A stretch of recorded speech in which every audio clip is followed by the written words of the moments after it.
warahmatullahi wabarakatuh. Alhamdulillah, wa na'udzu billahi min syururi anfusina wa min sayyi'ati a'malina. Man yahdihillahu fala mudilla lahu wa man yudlil fala hadiya lahu. Wassalatu wassalamu ala Rasulillah wa ala alihi wa ashabihi wa man walah. Yang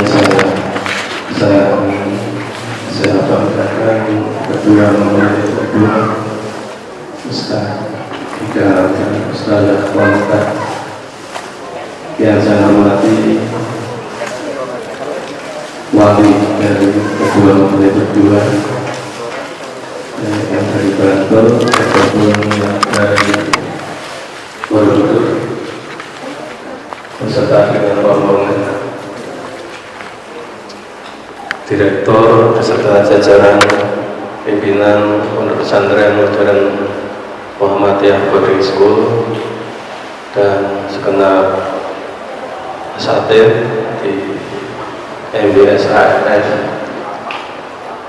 para anak-anak dan segenap tamu undangan. Alhamdulillah ada kesempatan yang baik ini kita bisa menyaksikan sebuah peristiwa agung, Mitsaqun Ghalidha, sebuah perjanjian yang agung antara dua insan, yaitu Ustaz Kam dan Ustazah Qonita, yang ternyata terkena cinlok, cinta lokasi ya, karena kadang-kadang cinloknya itu di masa-masa pondok pesantren, tapi ini cinloknya di masa pengabdian. Karena saya menemukan alumni itu kok muter-muternya sesama alumni gitu. Tapi ini sesama ustazah, jadi ya ada macam-macam. Alhamdulillah, ala kulli hal, ini adalah sebuah kenikmatan yang luar biasa yang diberikan oleh Allah kepada khusus kedua mempelai dan keluarga. Dan saya itu kalau menyaksikan pernikahan gini itu rasanya untuk nangis, jadi haru gitu ya. Sebuah akad yang luar biasa, yang dimana dengan akad ini akan terjadi perubahan yang luar biasa khusus pada kedua mempelai. Kedua mempelai adalah dari background yang kedua-duanya pondok pesantren. Tentu saja secara bekal saya yakin sudah sangat mencukupi. Ditambah lagi pendalaman tentang Al-Quran yang jelas lebih banyak dari saya. Tentu kalau terkait dengan masalah-masalah yang terkait tauhid rohani, tentu lebih bisa dipahami oleh beliau berdua. Ya, sedikit saya akan menyampaikan sekedar pengingat saja, bukan untuk memberikan maklumat. Tentu saja dengan pernikahan ini salah satu daripada tujuan nikah itu diperintahkan adalah untuk menjaga kesucian umat manusia dari perbuatan-perbuatan kotor yang memang itu menjadi bagian dari manusia ada, tentang syahwat. Dengan pernikahan insya Allah bahkan jangankan sampai yang terlalu besar, mata pun bisa terselesaikan ya, sebagaimana Rasulullah bersabda, ya masyarakat sahabat, manistata minkum al-ba'ata falyatazawwaj fa innahu aghaddu lil basar. Bagi para pemuda, para pemudi yang sudah mampu untuk diminta nikah, karena itu akan menjadi lebih bisa menahan diri tentang mata. Dan tentu saja di sini insya Allah maknanya juga Ustadz Hikam, walaupun mungkin nanti ada banyak murid-muridnya yang cantik-cantik, saya yakin sudah tidak akan menoleh lagi gitu. Karena kalau dituruti mesti muridnya terus akan ada yang muncul cantik-cantik terus, jadi nggak akan pernah selesai. Maka untuk ustaz-ustaz yang belum nikah jangan nunggu yang paling cantik di antara murid, nanti nggak selesai-selesai. Kalau sudah cocok ya sudah ambil saja gitu. Jadi itu alhamdulillah besar harus betul-betul sudah. Ya sekarang tidak ada wanita tercantik di dunia kecuali yang ustazah wanita, dan itulah yang terbaik.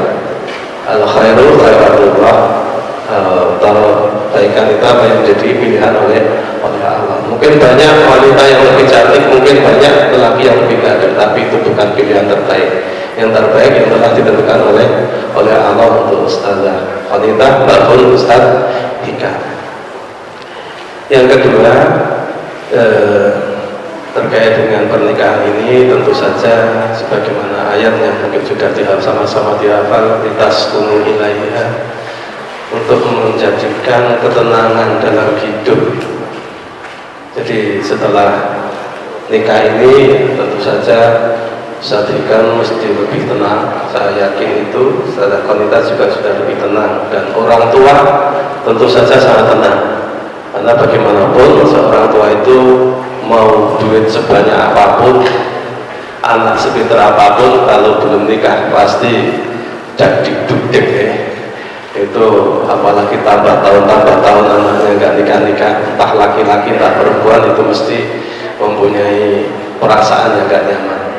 Demikian pula bagi anak yang belum nikah, tentu setenang-tenangnya kehidupan orang yang belum nikah mesti ada harapan yang belum tercapai, ada kegelisahan dalam tidurnya ataupun dalam hidupnya, kesana kemari sendirian dan tidak pernah ada yang menemani. Saya yakin memang taskunu ilaiha, walaupun dengan syarat-syarat yang banyak, yaitu harus ada mawaddah warahmah agar menuju pada ketenangan hidup, ada cinta kasih yang itu diterima dengan tulus. Ustaz Hika bukan laki-laki yang sempurna, demikian pula juga Ustazah Konita bukan wanita yang sempurna. Salah satu menuju ketenangan itu apabila masing-masing bisa menerima, ridho terhadap apa yang telah diberikan. Karena kalau kita mencari kekurangannya, tidak akan pernah selesai, tidak akan pernah berhenti, pasti ada kekurangannya, dan itu tentu akan mengganjal. Kenapa? Karena itu hidup dalam satu keluarga, di mana siapapun orang pasti mempunyai kelemahan-kelemahan. Makanya kemudian yang ketiga, yaitu pernikahan itu akan menjadi sinergi, atau dalam bahasa Arab an-nikah itu ka'al jam'u, maka kumpul namanya jima' ya. Mungkin itu rasa diajari sudah tahu sendiri nanti ya.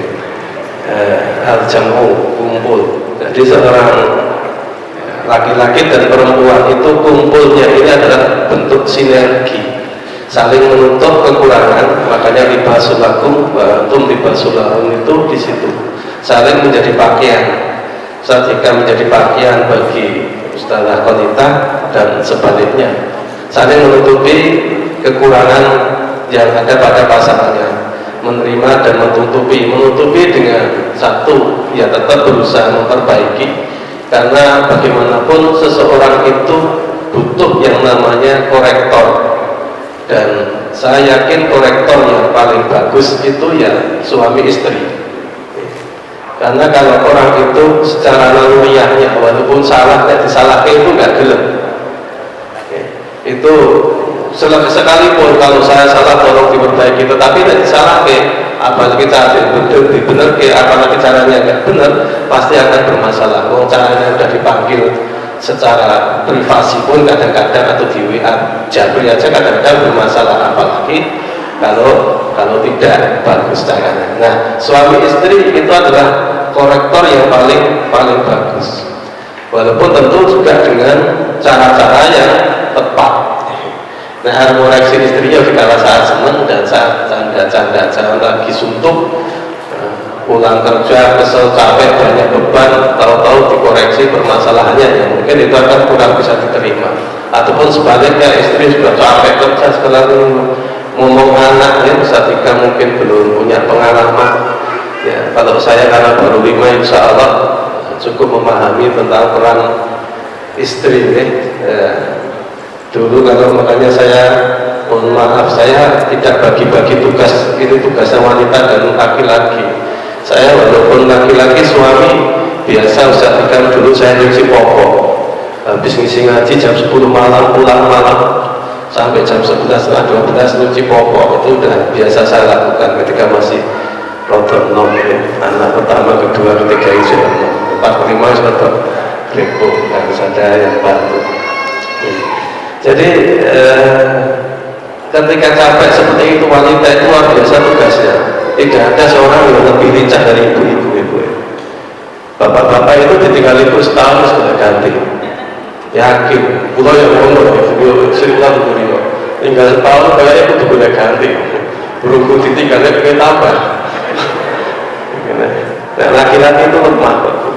Tapi kalau ibu-ibu masya Allah bisa menjadi janda selamanya dengan pelihara anak-anak yang masih kecil-kecil. Kalau laki-laki saya baru menemukan wali santri satu, dulu namanya Pak Budi, wali santri pertama. Itu dia ditinggal istrinya, punya anak 2 sampai lulus SMA baru nikah. Luar biasa itu sejak kecil. Saya kenal beliau masukkan tangannya di SMP, MBS itu dia sudah kondisi sendirian. Kalau umumnya laki-laki nggak mau, tapi wanita itu luar biasa. Jadi nanti silahkan coba ya, kalau laki-laki wanita itu kan ketahuan kerjanya kalau laki nggak kerja. Jadi kalau wanita itu kalau laki nggak kerja baru ketahuan kalau dia punya kerjaan. Coba nggak nyuci piring sehari-hari, sekali saja baru tahu oh ternyata ada suciannya. Kalau saat di kerja normal nggak pernah kelihatan wanita itu. Rapi, kamar mandi rapi. Kalau laki-laki itu kan masya Allah naruh handuk yang di tempat mana ganti baju. Pintu aja katanya nggak pernah ditutup. Bukan lemari yang nutup yang perempuan. Itu nggak mungkin. Sama, saya juga gitu. Maksudnya saya dikatakan saya sendiri juga dikatakan orang lain. Itu kan laki-laki memang seperti itu. Tapi wanita itu mau angkut segala macam dikerjakan sendiri. Jadi kalau kamu capek seperti itu, ya jangan dinasihati. Nasihati nanti kalau lagi nggak capek, lagi enjoy, lagi disayang-sayang itu dinasihati. Jadi nasihat kayak wakil kesel sama saja, laki-laki atau perempuan pasti lagi tidak suka. Nah, saling sinergi. Jadi korektor seorang suami terbaik itu ya suami istri. Karena tahu persis kondisinya. Semua rahasia kan semua jokun jeruk sudah hafal seorang suami istri itu, nggak ada yang tersembunyi lagi. Jadi sudah tidak ada. Makanya seorang istri itu nggak bisa mau memamerkan ibadah itu nggak bisa. Jadi istilah riya itu kan, kalau ibadah itu riya itu kan kepada orang lain. Kalau dengan suami istri nggak bisa riya, rasanya sudah nggak ada. Kayak ya namanya ya kalau sudah bersepadan itu sudah satu. Berarti nggak bisa namanya riya pada istri aku duha, nggak ada. Jadi ya sudah kayaknya duha, tahajud itu sudah jadi kesatuan. Kalau sudah menjadi satu, makanya suami istri itu kalau mau koreksi ya paling ngerti, paling paham. Makanya ya suami istri itulah yang harus saling memperbaiki kekurangan-kekurangan masing-masing. Jadi libasul lakum di situ bukan hanya sekedar menutupi aibnya di mata orang lain ya, tetapi juga memperbaiki. Sebab kadang-kadang yang saya tahu apalagi ya, istri atau suami sudah menceritakan aibnya pada orang lain.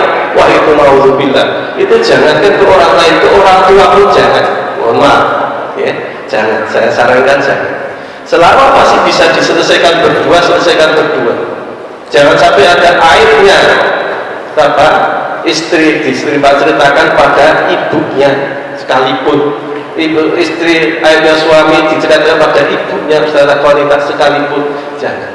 Ya, itu adalah antum libasulakum walahum libasulakum ya. Semuanya ada saling menutupi. Tidak bisa tidak walaupun terhadap siapapun, selama itu masih bisa diselesaikan, permasalahan itu selesaikan sendiri di dalam satu keluarga. Yang keempat yaitu tentu saja tadi sudah disampaikan, sebenarnya saya cuma merangkum dari apa yang disampaikan khutbah nikah ya. Itu adalah ibadah. Jadi nikah itu ibadah luar biasa. Ini kalau ada yang belum nikah jejer dosa, tapi mereka jejer pahala ya. Tadi gandeng luar biasa kan, berani gandeng sudah belum pernah gandeng gitu ya. Saya ngantar aja telepon ganti nama anak saya. Anak-anak sekarang begitu. Tapi alhamdulillah, yang penting jangan sosok sana sosok sini. Itu sudah pahala. Apapun jadi pahala, apapun jadi ibadah. Senyum berdua menjadi ibadah, kelingan mata jadi ibadah. Bukan hanya indah. Saling menyukai itu bukan hanya indah, tapi menjadi ibadah. Dan lain-lainnya lah, nggak usah diceritakan di sini anak-anak balita ya, 15 tahun. Jadi nggak perlu diceritakan ya, dirasa sudah tahu semua. Jadi, nah ini makanya dinilai ibadah. Bagaimana keluarga ini menjadi keluarga yang betul-betul sakinah mawaddah warahmah, yang bisa membawa kepada satu kebahagiaan di dunia dan di akhirat. Maka ada sekarang pepatah sehidup semati itu sudah diganti kata-kata sehidup sesurga, katanya begitu kan. Jadi kita hidup di dunia bahagia, di surga nanti harus sama-sama bahagia. Maka tidak boleh tidak seorang suami istri itu ku aku satu wa ahlikum nar itu harus dipahami oleh keduanya. Artinya ketika istri mengingatkan itu juga dalam rangka memang kita harus sama-sama ke akhirat nanti. Jangan sampai istilah kalau saya sering dalam bahasa Jawa ada istilah rujak sentul siji ngalor siji ngidul, di mana suaminya aktivis dakwah luar biasa, ternyata istrinya jauh dari nilai-nilai agama naudzubillah min dzalik. Ataupun sebaliknya, istrinya aktif ngaji tapi suaminya nggak pernah ngaji. Itu kan kalau di masyarakat terjadi. Tapi alhamdulillah karena ini sama-sama aktivis di pondok pesantren, ya itu insya Allah tidak mungkin terjadi. Insya Allah kedua-duanya yang akan dalam rangka beribadah kepada Allah akan dibawa kepada surga nanti. Dan yang kelima tentu saja yang terakhir yaitu untuk mencetak generasi yang solihin solihat yang tadi dibacakan atau diharapkan oleh Bapak Andin ya. Kayaknya saya itu pernah ketemu tapi gimana gitu. Wajahnya kemudian. Oke, jadi tentu saja tidak ada orang tua kecuali mengharapkan mempunyai anak yang soleh solehat, cucu yang soleh dan solehat. Dan tentu ini butuh perjuangan, bukan hanya sekedar doa ya nanti doa di malam pertama ataupun malam-malam selanjutnya, tetapi juga usaha yang harus terus menerus dengan prihatin, tirakat dalam arti orang Jawa tirakat itu ya banyak berdoa, bangun malam, wa minal laili fatahajjat bihi nafilatan lak, itu sudah sama-sama difahami. Faman ramal muna laila yakumu, ingin mencapai kemuliaan maka pada malam hari bermunajatlah kepada Allah. Anak itu ibarat bangunan Bapak Ibu, masih pusat di kamu saudara wanita. Masjid ini ibarat bangunan. Bangunan ini seperti apa? Itu kehendaknya adalah pemilik bangunan. Ini arsitek memang yang gambar. Tetapi menjadi seperti ini tentu ada yang minta kok seperti ini. Nah, yang mempunyai permintaan ini pemilik bangunan. Kemudian setelah digambarkan oleh sang arsitek, nah setelah arsitek pemilik bangunan memberikan gambar ini kepada tukang bangunan, tolong bangunan bangun seperti ini. Itu kalau dalam bangunan. Tetapi kalau ini anak yang ini gambar tentang bagaimana anak saya itu ya orang tua. Saya pengen anak saya seperti ini, gambarnya seperti ini. Kemudian karena pemilik sejatinya itu yang mampu membentuk itu adalah Allah, yang kita laporkan kepada Allah, ya Allah, saya pengen anak saya seperti ini. Yakin saja perjuangan panjang, tetapi insya Allah kalau kita yakin betul dengan keinginan kita dan itu memang orientasi juga sesuai dengan kehendak Allah, yakin akan dipenuhi, akan dikabulkan oleh Allah Ta'ala. Itu terakhir ada 4 faedah dari nikah ya. Ternyata untuk nikah itu yang pertama faedahnya itu ternyata menjadi lebih kaya sedikit. Tolong nanti malam sebelum acara inti ya, apa acara itu tahu ya, ditulis bisa nanti ya kekayaan Ustaz itu apa saja. Motor pemberian orang tua anggap aja dipek milik kalau ya bu sudah diberikan gitu kan umpamanya gitu kan. Standar kualitas kekayaannya apa cincin piro ya oke itu tambah longgram ya hitung ya. Ini nanti nikah tambah longgram kekayaannya itu yang lain-lain nanti kayaknya ada macam-macam ada sandal tas dan sebagainya. Undiannya mau nikah gak kaya pasti kaya. Ayatnya harus apa kayak kuno fukara Kalau miskin akan dikayakan, jelas itu sudah tambah berapa tadi? Sandal, andu, segala macam enek kan. Itu tapi tolong tulis sebelum nikah punya apa ya? Nanti 1 bulan nikah punya apa? Tulis nanti. Paling minim mesti tambah layak, mundur, cowok ya. Besok, ya selama ini tidak punya, pasti lebih kaya. Dan kalau ini penelitian ilmiah, ya saya sampaikan itu penelitian ilmiah di sebuah perguruan tinggi di Amerika Serikat. Ternyata orang bujang itu ketika nikah 77% menaikkan kekayaannya. Coba nanti dihitung saksikan ya.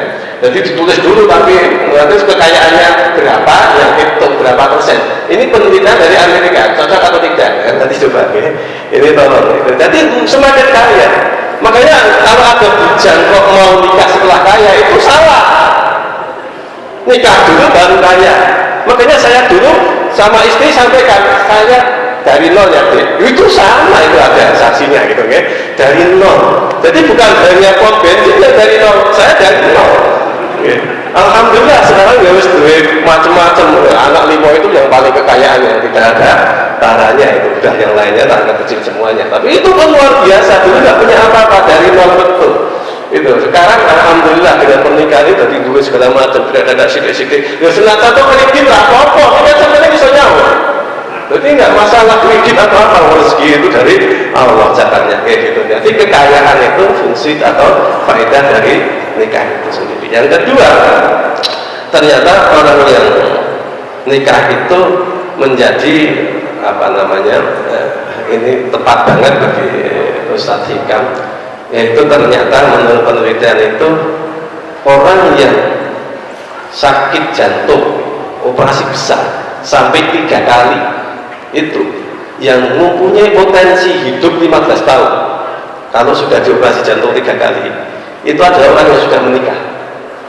Artinya pernikahan itu menjadikan lebih mudah untuk menuju kesembuhan dari operasi besar. Dan ini tepat sekali Ustaz, di kami ternyata mungkin ojo-ojo semacam ini kemudian langsung ya kudu nikah, kakaknya menikah, aku kudu nikah soalnya baru operasi besar. Pengen dan mati, ini kan beliau baru operasi besar. Jadi itu lebih cepat sembuh ya. Ini saya tadi curiga, jangan-jangan apa ini ya. Saya kan macar mau baca ini juga penelitian dari Amerika juga. Jadi bukan sembarangan gitu. Bahwa operasi besar itu akan lebih mudah sembuh ketika orang yang operasi itu menikah gitu ya. Nah, dan yang sudah tidak kalah hebatnya ternyata yang ketiga, orang yang menikah itu unsur stresnya lebih ringan. Ini penelitian ilmiahnya. Ini semuanya yang saya baca adalah penelitian dari Amerika semuanya ini. Jadi orang yang nikah itu akan lebih ringan dari mengalami stres. Artinya ketika podo-podo itu sama-sama mengalami sebuah peristiwa, podo-podo kehilangan motor gitu umpamanya ini ya. Itu nggak sing kehilangan motor itu nikah, kalau sing nikah itu stresnya lebih ringan ya sudah nikah. Menghadapi kehidupan ini juga tingkat stresnya orang yang nikah lebih ringan secara logika. Ini penelitiannya diteliti dari sampai bahkan sampai 2000 orang diteliti tentang ini. 2000 orang diteliti tentang ini. Jadi kalau saya lihat, makanya saya ini mungkin ada ibu-ibu yang ada orang stres ngurusi anak gitu kan. Stres disuruh punya anak, jenengan paham tuh. Kalau nggak punya anak lebih stres. Jangan bayangkan dia nggak punya anak, itu lebih stres, Pak. Ya nggak nikah lebih stres lagi, Pak. Ya kalau masih kuat nggak apa-apa. Saya menemukan, Pak, ketika masih kuat menikahnya lewat jamaah, begitu sudah loyo harus butuh perawatan, cari mau nggak ada yang nikah. Sudah sulit, sudah kondisinya ya, nggak sehat gitu kan. Jadi orang yang nikah itu saja itu tingkat stresnya akan lebih ringan menghadapi berbagai permasalahan. Kenapa? Ya stres yang luar biasa itu tentu saja. Jadi ada banyak hal ya dari sisi apa istilahnya hikmah bagi orang yang sudah menikah. Mungkin itu nanti ini karena Jumat ya, mungkin ada banyak acara dan sebagainya, dan sang tematen juga sudah cukup paham tentang dunia ini. Namun begitu saya sangat berharap bagaimanapun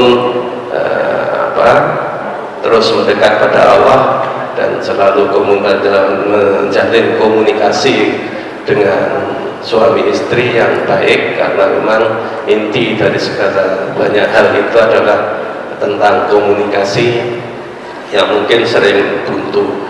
Maka jalin komunikasi yang baik suami istri, insya Allah keduanya sudah mempunyai ilmu yang mencukupi. Saya hanya ikut berdoa mudah-mudahan diberikan menjadi keluarga sakinah mawaddah warahmah, diberikan keturunan yang solihin dan solihat. Saya doakan solihin solihat karena tentu tidak saya harapkan cuma 2, tapi yang sebanyak-banyaknya yang bisa begitu ya. Dan tentu saja menjadi kader-kader, diniati dari sekarang untuk menjadi kader-kader umat, kader Islam ya, kader-kader perjuangan. Karena siapa lagi kalau bukan kita para aktivis perjuangan yang mencetak kader-kader, kalau bukan kita siapa lagi, kalau bukan sekarang kapan lagi katanya ya. Ya demikian mungkin dari saya, ada kurang dan lebihnya mohon maaf. Aku qouli hadza wa astaghfirullaha wa lakum. Assalamualaikum warahmatullahi wabarakatuh.